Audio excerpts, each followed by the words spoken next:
sacrifice is as offensive to them as it is to the world. The number 5 topic on the list is judgment. Because of the apostasy, heresy, cultism, and worldliness that the Bible says will characterize the end-time church, the Bible prophesies that the church will come under judgment. In Revelations 3:19, Jesus says to the church at Laodicea, "Those whom I love, I reprove and discipline." The extravagant, overindulgent church of the 70s and 80s is now tasting the judgment of God. Sin is being exposed. Religious empires are being dismantled. The Lord is calling us from the Cadillac to the cross. Through discipline, the church is motivating us to humility, righteousness, and holiness. Judgment has begun in the house of the Lord, where it always begins. Ezekiel 9:6 and 1 Peter 4:17. The Lord is disciplining his church as a prelude to the pouring out of his wrath upon the world. Now you may ask, is there any good news about the church in prophecy? The answer is yes, there is.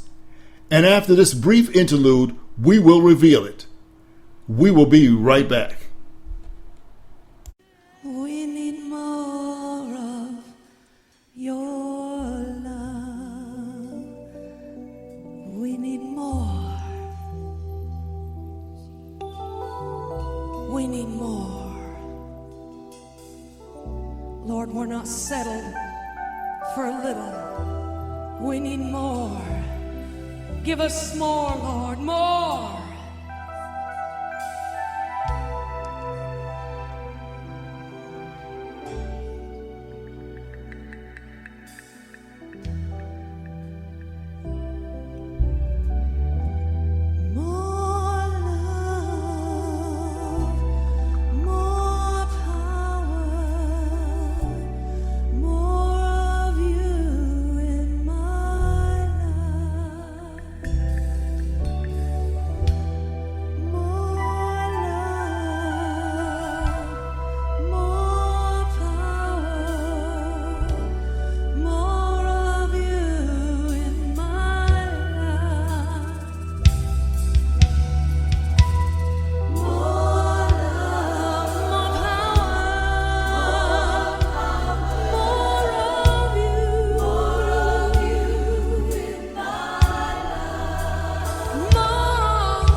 The incredibly good news is that the Bible prophesies a great pouring out of God's Spirit in the end times to empower those who are receptive to stand against the onslaught of Satan.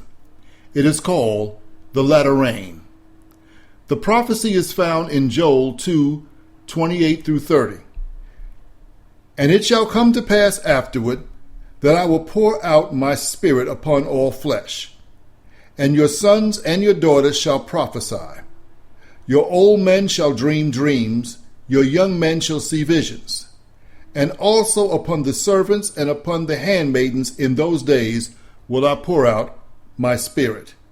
And I will show wonders in the heavens and in the earth, blood and fire and pillars of smoke.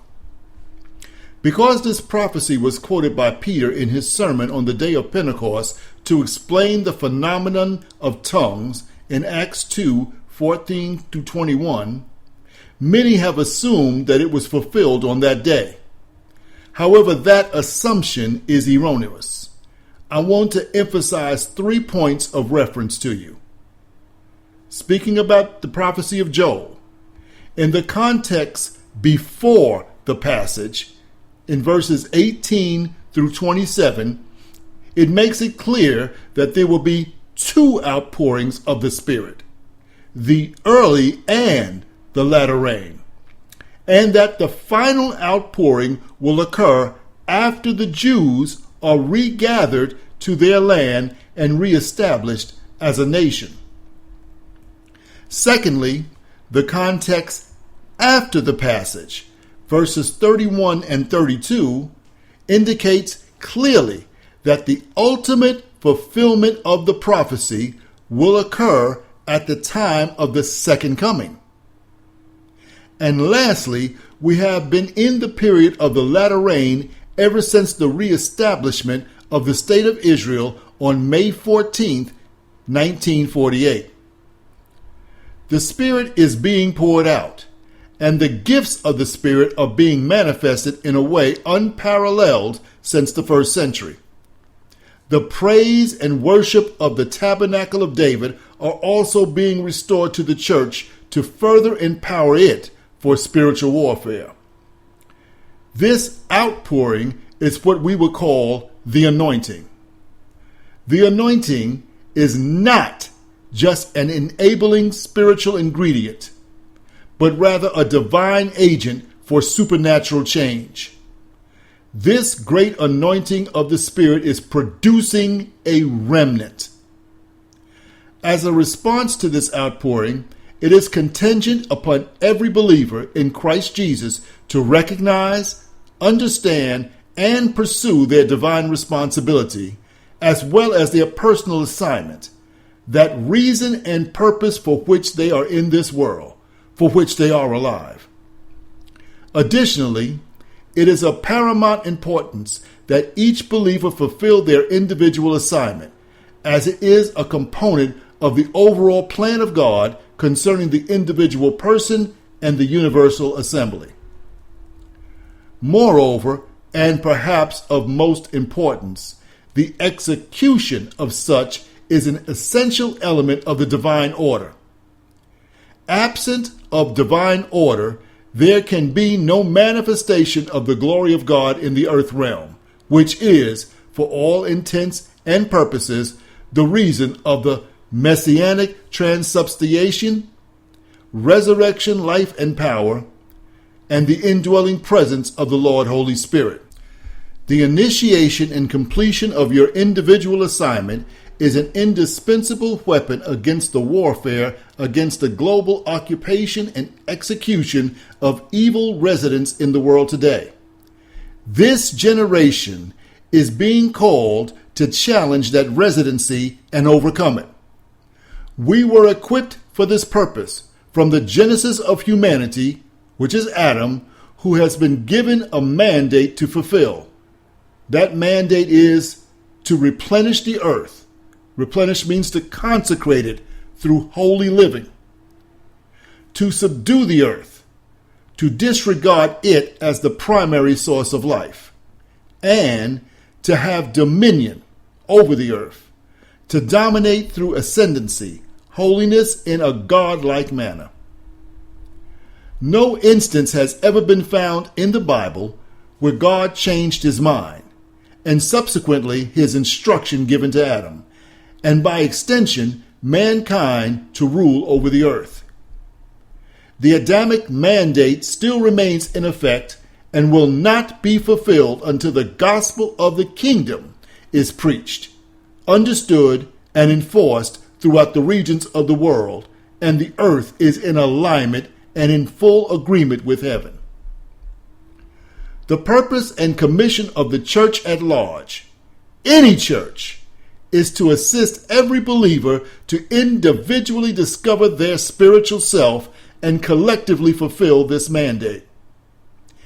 Any church, and I repeat, any church that is not assisting the believer in pursuing this divine mandate is out of order and doing the believer a great disservice, the result of which leaves the individual and the universal church spiritually weak and incapable of conducting warfare or accessing the power or victory Christ has wrought on our behalf.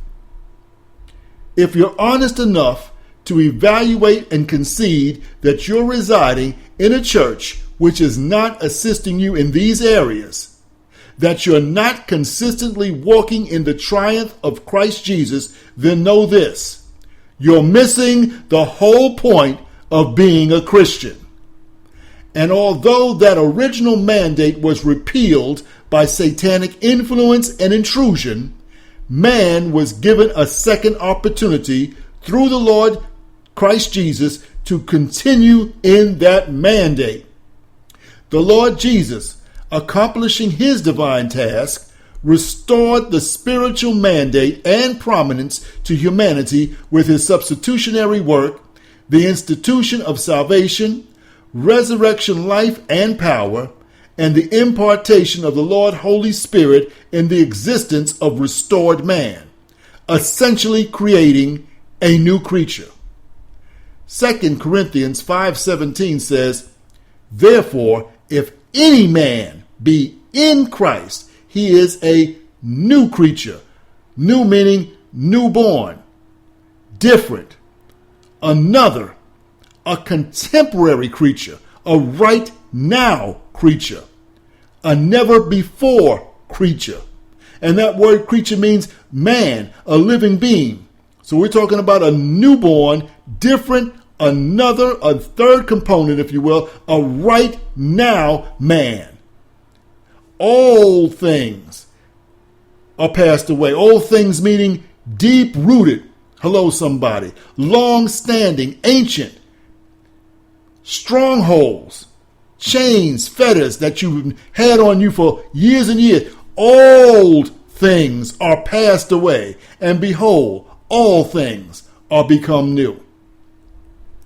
This new creature is one which is expected to be completely